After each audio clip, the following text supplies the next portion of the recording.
Hi, welcome to another episode of Hot Takes. Now, West Northamptonshire Council, which is very near to where I live, is serving planning contravention notices to the owners of 3 asylum hotels.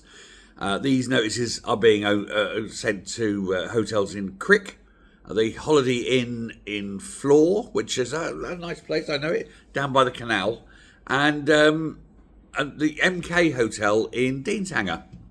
Oops, that was my big fat hand in the way there. Do apologise. All hotels are being used at the moment to house immigrants. They're all paid for by the Home Office, which means ultimately they're paid by us, the taxpayer.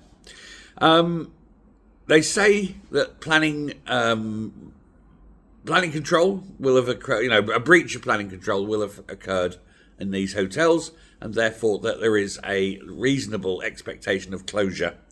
And they're going for the courts to give the injunction again.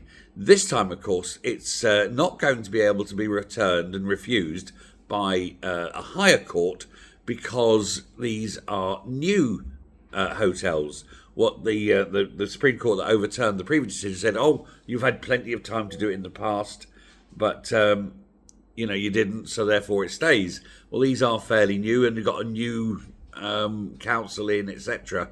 So they're going for it in a different way. They're also going to be looking at inspections and trying to close the hotels down based on health and safety inspections, things like that. So they are serious about it. Now, the leader of the council, a man called Mark Arnold, whatever, don't know how you pronounce it, he says, by accommodating asylum seekers, he says, we believe these hotels may have a case to answer for breaching planning rules. These notices are the first formal step in closing the hotels. Now, fingers crossed this goes through and it works and it isn't appealed. It only takes one victory, and the government know this. It only takes one victory.